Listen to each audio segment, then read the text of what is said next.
Hey everybody,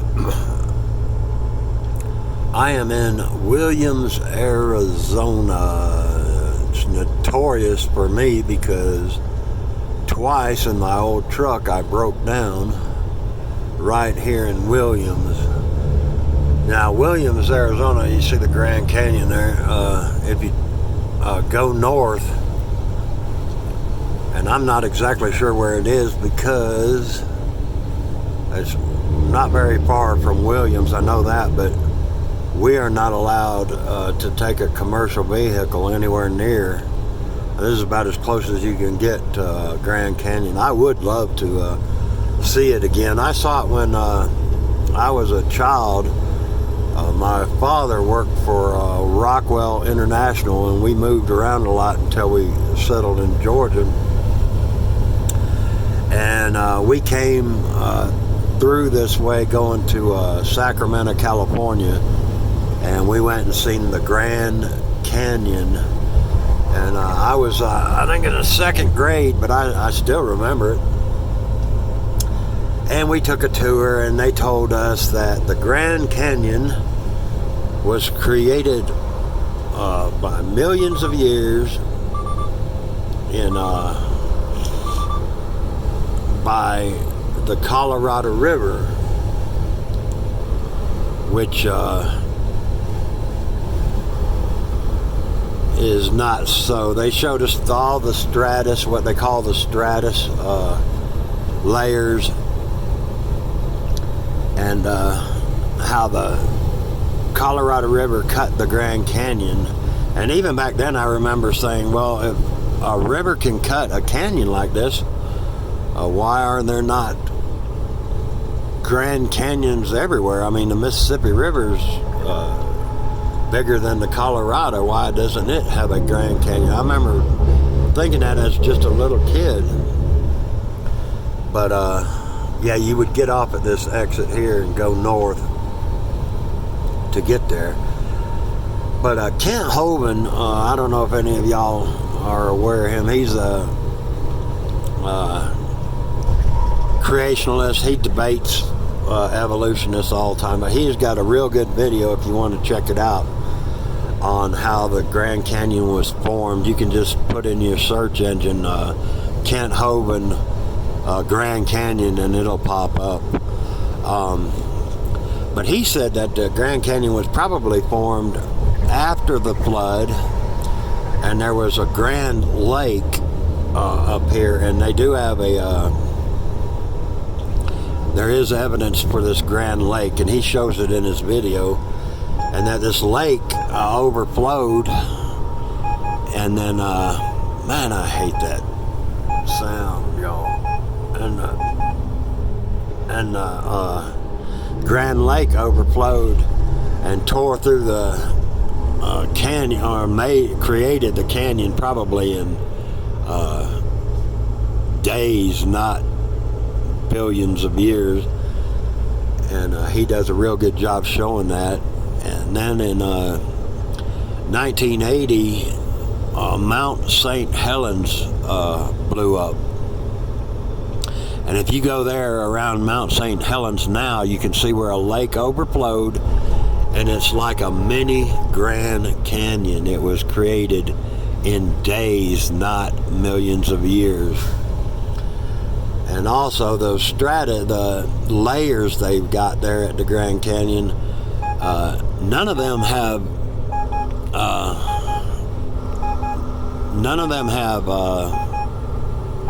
I guess this guy's going to give up.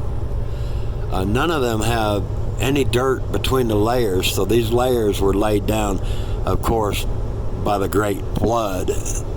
In my humble opinion, they're not in the stratus layers. I always wondered this too. If you have all these layers, okay, of course they do not have anything, absolutely nothing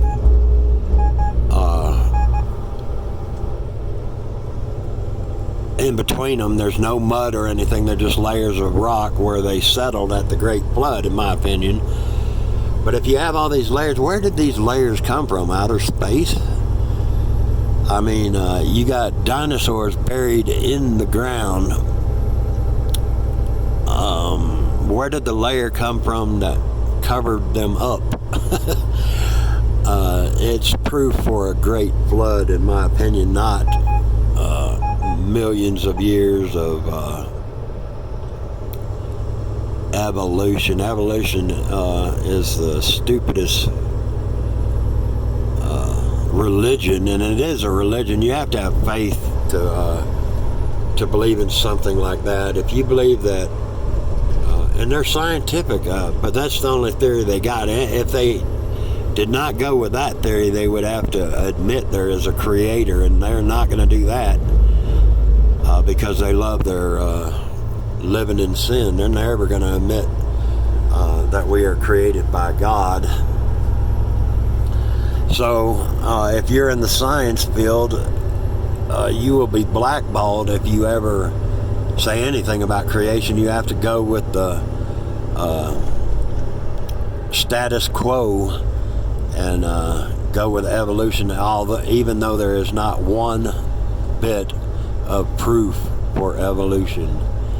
It's saddening. They teach your kids that starting in kindergarten. You can talk to even my kids, my grandchildren. You can say, when did the dinosaurs live? And every one of them will say millions of years ago. Evolution, folks, is a fairy tale for grown-ups. It's long ago and far away, nothing exploded and created the universe, and then life came from nothing. They can't get past that. And then when they found DNA, DNA is a code. There's no doubt in even the scientist's mind that it is a intricate code and shows a designer. So now they say, well, the universe, you'll hear a lot of that in the New Age movement. The universe created us and all this. And they have spampermia or spermpamia or something to that effect, where they say that the aliens now planted us on Earth and took genes from a monkey and a human and made us, or something to that effect. But anything but creator. And now UFOs and stuff like that, you might say, oh, that's just a bunch of garbage. Well, I actually believe that people are seeing stuff, because I have seen lights in the sky that are doing some weird stuff that I couldn't explain. But I repeat, I do not believe they are extraterrestrials. I believe they are demonic in nature. They came, they're coming, and it's the possibility that, if a spaceship showed up and some guy got out and said, take me to your leader, and then he said, I can cure all your problems, this world and this age would accept him. And I'm not saying I believe this, but I've heard it taught. Chuck Messler taught this, that it could have been, the Antichrist could be this alien type deal. I don't believe that, really. I think that he's going to be probably a Jew, because it says that he'll come unto his own people, and I don't think the Jews would accept anyone but a Jew. But anyway, I'm getting out in left field now. I don't. That's something I'm interested in. I enjoy listening to, but I take it with a teaspoon of salt, because nobody knows. But my point is that the Grand Canyon was probably created in a few days or a week or two when this Grand Lake overflowed. If you have a lake, if you're a farmer or something, you have a lake and the dam goes, you know that as soon as that water gets over that dam and cuts that little groove, it'll just get bigger and bigger and bigger and deeper and deeper and deeper. And that's what happened at Mount St. Helens. Anyway, I just thought that would be interesting to share with you guys. Again, it's Kent Hovind. He does a lot of good creation videos, and you can get all that stuff at Kent Hovind Official. Now, I do. He bought into the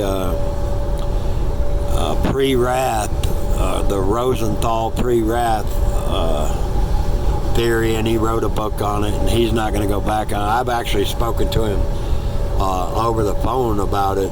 You can call Dr. Hovind and he'll answer his phone. And but he used to be a pre-trib rapture guy, and now he's with that pre-wrath stuff. But he's still good on creation, and that's what I told him. I said, you know, you're so good on creation, maybe you should stay with that and leave eschatology to someone else. But anyway, I have not forgot about my 1 Corinthians studies, and I'm prepared to do chapter 7. It's just we haven't stopped the truck. That's why sometimes I'll put out 2 while the truck is stopped, or 2 or 3 even sometimes, because